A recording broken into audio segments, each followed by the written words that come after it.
Fayyaa nagaa fayyaan isiniif yaa baay'atu jaalatamtootaaf kabajamtoota miidiyaa keenyaa hunduma keessaniif egaa akkuma beekamu yeroo garaagaraatti keessummaa garaagaraa qabadhee akka isinii dhiyaachaa ture ni yaadatama. Har'as immoo keessummaa jaalatamaa faarfataa jabaa faarfataa Oliyaad qabadhee isinii dhiyaateera.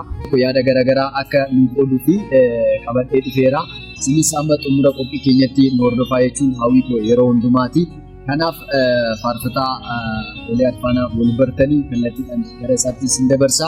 Oliyaad mee dhaggeeffattoota keenya faana wal bariitii achumaan gaafii tokko wal gaafachaa itti fufnaa kallattiidhumaan gara keetti ceena. Ayyee niiftu galatoomii miidiyaa kee warra hordofan keessaa tokko anaadha. Maqaan koo faarfataa Oliyaad Girmaa jedhama. Faarfannaadhaan Waaqayyoon ni tajaajila. Egaa dhaggeeffattoota keenya akkuma argitan kana faarfataa Oliyaad Waaqayyoon si eebbisu jecha. Faarfannaan siif maalidha? Gaafii ijoo fi baay'ee barbaachisaa ta'e naaf gaaftee niiftu. Faarfannaan anaaf jireenya koodha. Kanan Waaqayyo wajjin itti wal qunnamuudha. Karaa jireenyi kan koo fi jireenyi kiristaanummaa kan koo karaa ittiin calaqqisiifadhu keessa isa ijoo kan ta'e faarfannaadha. Faarfannaan anaaf waan baay'eedha. Haalli ati faarfannaan siif maal akka ta'e itti naaf ibsite baay'ee dansa. Dhaloonni baay'een kana nu hubatanii yaa ta'uyyuu malee bara kana keessatti even ati faarfannaan siif jireenya akka ta'e natti maarta. Keessattuu namoonni karaa kee yeroo garaagaraatti faarfannaa keetii keessi isaanii yeroo haaramu namaarraa ageettii qaba. Kanumaan wal qabatee bara kana keessa namoota akka kee ayyaana faarfannaatiin tajaajilanii ergaa qabdu yoo jiraate kallattiidhumaan dhaggeeffattoota karaa miidiyaa keenyaan nu hordofaa jiraniif nu dabarsii jechuun barbaada. Waa'ee faarfannaatiin wal qabatee faarfannaan ayyaana Waaqayyo biraa namaaf kennamudha. Yoo Waaqayyo namaaf kenne malee namni dandeettii isaatiin, ogummaa isaatiin yookiin beekumsa isaatiin waa tokko gochuu hin danda'u. Ani nama araarri fi ayyaanni Waaqayyo baay'ateefidha.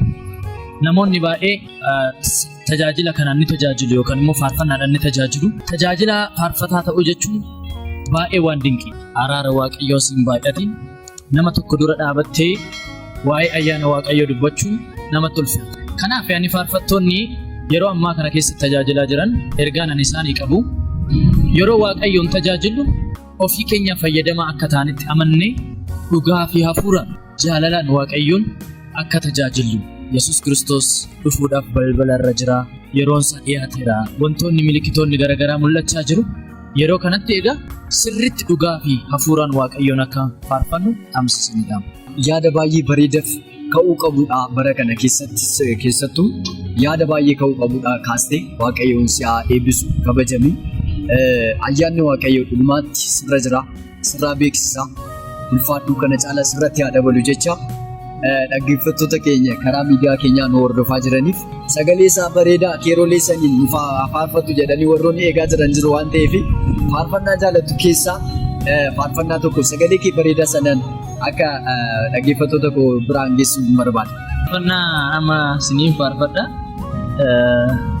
Egaa naaf qolchaa yoo sagaleen koos rakkisa ta'e faarfannaa kana nama yeroo dhiyoo kanatti Gooftaa Yesus Kiristoosiin akka fayyisaa lubbuu isaa godhatee nama Waaqayyoo tokko Caalaa Bultumeessa jedhan baay'ee natti tola.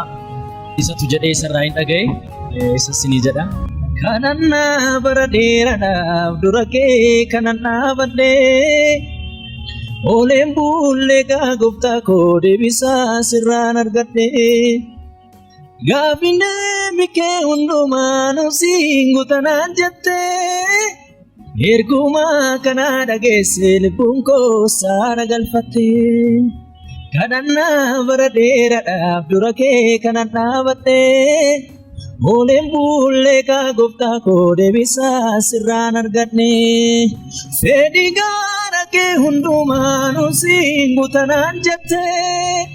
Ergumaa kana dhageesse lubbuun koo saara galfatte. Isaa eebbifame.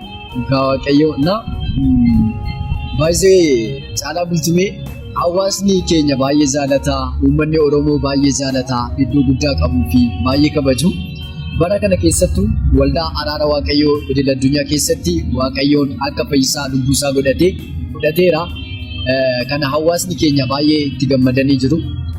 faarfannaa isaa keessaa immoo faarfannaa inni faarfatee dhaggeeffattoota keenyaaf nu faarfachuu keetti kabajamii baay'een si kabajaa. Bakka dhaggeeffattoota koo bu'ee kabaja isaa si qaban siif ibsuun barbaada. Baay'ee si jaalannaa, baay'ee si kabajnaa. Ayyaanni kana caalu sirratti haa dabalu. Waaqayyo kanuma caalaa ayyaana isaan sirratti haa mul'atu jechuu barbaada. Ulfaadhu si jechuu barbaanna. Itti aansuudhaan dhaggeeffattoota keenya karaa miidiyaa keenya nu hordofaa turtan hunduma keessaniif Waaqayyo isin haa kabaju. Ulfaadhaa. Yeroo garaagaraatti immoo faarfattoota akkasii namoota jajjaboo qabadhee isinii dhiyaadhaa. Yeroo hundumaa karaa tiiktookii keenya karaa sooshaal miidiyaa garaagaraatiin nu hordofaa jechuun hawwii keenya yeroo hundumaati. Ani jaalatamaaf kabajamaa qaxaree keessaniif tudha. Waaqayyo isin haa kabaju, Waaqayyo isin haa eebbisu, eebbifama. Miidiyaa keenyaaf hawwii qabdu dhaggeeffattoota keenya biraan gahe. Baay'ee galatoominiiftu miidiyaa kee irratti na affeerte sagantaa bareedaa akkasii wajjin akka waliin dabarsinuuf carraa kana waan naa kenniteef Waaqayyo bara kee haa eebbisu. Ergaalee gurguddaatu darbaa ani warra hordofan keessa tokkodha. Fakkeenyaaf miidiyaa irratti wanta namoonni baay'een dhageenye baasuudhaan ifatti baastee miidiyaa irratti waan mul'iftuuf Waaqayyo bara kee haa eebbisu. Baay'ee si galateeffadhaa, galatoom. Faarfataa koo ulfaadhu kabajamii siif jecha hin qabu iddoo guddaa si qaba. Amma sirra deebi'ee eebbifamu jechuun jaalladha. Dhaggeeffattoota keenya amma xumura qophii keenyatti immoo nu hordoftanii nu duukaa bu'uu keessaniif kabajamaa ulfaadhaa horaa bulaa deebanaa jechuun jaalladha. Torbee immoo qophii biraatiin hamma walitti deebinutti nagaan nu turaa. Shaaloo.